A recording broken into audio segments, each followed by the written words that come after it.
کے اوپر بات کرنا چاہوں گا کہ ہمارے ملک کی معیشت موجودہ حالات میں آپ کیا دیکھتے ہیں، اس گورنمنٹ نے کتنا اچھا کام کیا ہے، اور جو اب اے ڈی بی نے بھی آج کچھ اشارے دیے ہیں کہ پاکستان کی معیشت جو ہے وہ بہتری کی جانب گامزن ہے. Do you really think so? کیا واقعی ایسا ہے؟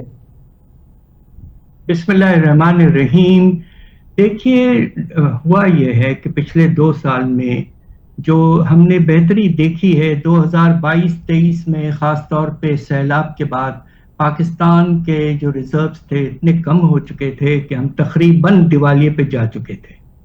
اور اس کے فوراً بعد ہم نے آئی ایم ایف کے ساتھ ایک سٹینڈ بائی فیسلٹی لیا جو کہ بہت مناسب تھا، اور اس سے ہمیں سپورٹ ملا. اور پاکستان نے جو ہم نے دیکھا ہے، جس سے ہم مطمئن ہیں، وہ یہ ہے کہ پاکستان کی اکانومی میں سٹیبلائزیشن واضح طور پر آئے ہے، ٹھہراؤ آیا ہے اکانومی میں.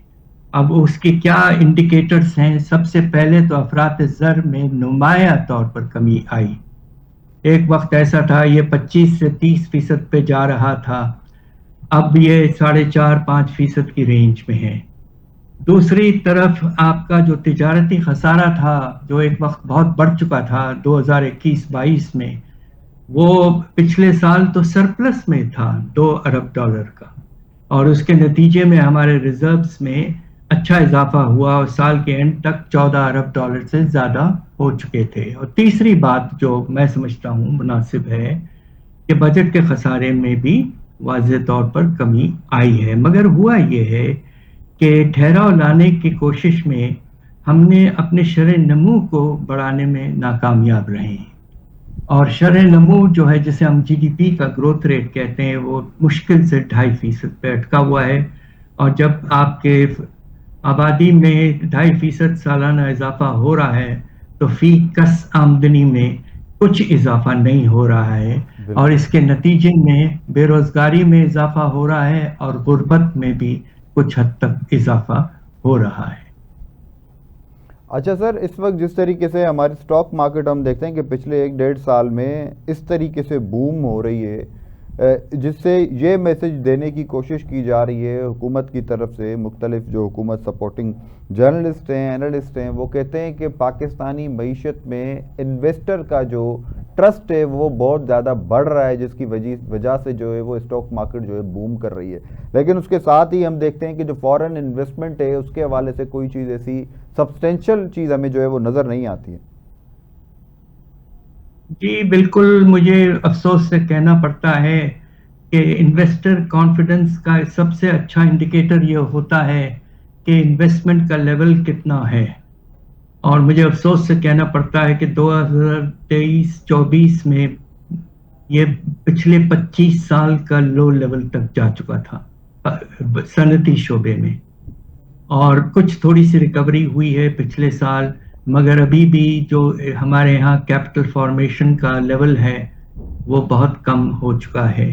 دوسری طرف مارکیٹ میں تو نمایاں طور پر بہت بڑا اضافہ ضرور ہے، مگر اس میں یہ دیکھیے کہ میں سمجھتا ہوں اس میں وجہ یہ ہے کہ ہماری اکانومی میں جو سٹیبلٹی آئی ہے اور کچھ اس لحاظ سے کانفیڈنس ریسٹور ہوا ہے، اس سے کچھ فائدہ ہوا ہے. مگر افسوس کی بات یہ ہے کہ جو فارن پورٹ فولیو انویسٹمنٹ ہے وہ منفی ہو چکا ہے، پیسہ جا رہا ہے پاکستان سے.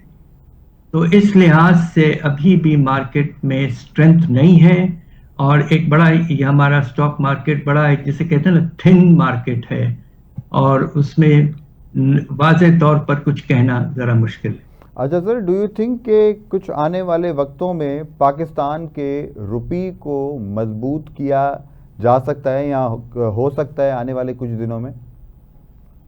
دیکھیے، یہ پچھلے سال تو کافی مضبوط رہا ہے روپیہ، اور اس کی بہت بڑی وجہ یہ تھی کہ اسٹیٹ بینک آف پاکستان نے باہر کے ریمیٹنسز کو خریدنا شروع کر دیا تھا اوپن مارکیٹ سے بھی، اور ہنڈی کو کافی حد تک کنٹرول کیا تھا.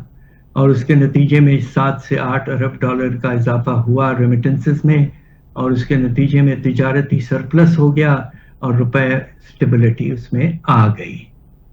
اب سوال یہ پیدا ہوتا ہے کہ آج کل آئی ایم ایف آیا ہوا ہے. جی آئی ایم ایف تو کہتا رہا ہے کہ پاکستان کو ایک فلیکسیبل ایکسچینج ریٹ پالیسی رکھنا چاہیے. اس کی وجہ یہ ہے کہ ہمارے جو ایکسپورٹرز ہیں، جو برآمدات کرتے ہیں، ان کو ایک مناسب ایکسچینج ریٹ ملے گا تو وہ کمپیٹیٹو رہیں گے. ورنہ اگر آرٹیفیشلی آپ نے ایکسچینج ریٹ کو سٹیبل رکھا جس طرح آپ نے پچھلے سال کیا ہے، تو ہمارے ایکسپورٹرز کمپیٹیٹیونیس ان کی بہت بری طرح سے متاثر ہو جائے گی. اور جبکہ اس وقت خیال یہ ہے کہ ٹیکسٹائلز میں چونکہ امریکن مارکیٹ میں انڈیا اور چائنا کو روکا گیا ہے کافی حد تک وتھ ہائی ٹیرفس، تو باہر کی دنیا جو ہے علاوہ ان دو امریکہ کے کافی کمپٹیشن میں اضافہ ہوگا. Pakistan will have to be aggressive and maintain a flexible exchange rate to keep our exporters competitive.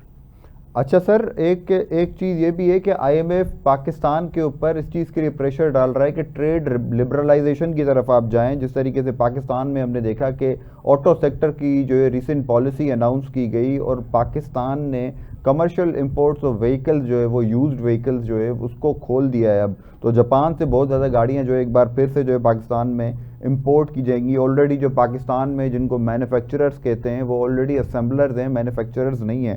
تو اس کا کیا امپیکٹ پڑے گا پاکستانی معیشت کے اوپر؟ تو دیکھیے بات یہ ہے کہ یقیناً آئی ایم ایف چاہتا ہے کہ ٹریڈ لبرلائزیشن ہو، مگر اس کی لمٹس یہ ہیں کہ ہمارے ریزروز کی پوزیشن کیا ہے. البتہ اس بجٹ میں حکومت نے امپورٹ ٹیرفس کو کم کر دیا ہے، کافی نمایاں طور پر کم جی کیا ہے، اور لاجک یہ پیش کی ہے کہ ہمیں اپنے برآمدات کو بڑھانا ہے. جو ہمارے انویسٹر ہے اس کو امپورٹ سبسٹیٹیوشن کی طرف نہیں جانا چاہیے، اس کو اب ایکسپورٹ پروموشن کی طرف جانا چاہیے. سو پروٹیکشن جو ہم دیتے تھے امپورٹ سے وہ کم کیا گیا ہے.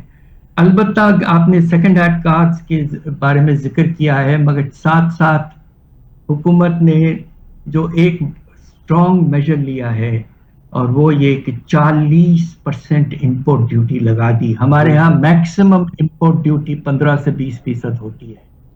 جی اب یہ بالکل. سیکنڈ ہینڈ گاڑیوں پر 40% لگا دیا تو ان کی اب دیکھیے ان کی مارجن جو ہے وہ کیا ہوگی اور کس حد تک سیکنڈ ہینڈ کارز کی سیل پاکستان میں ہو پائے گی.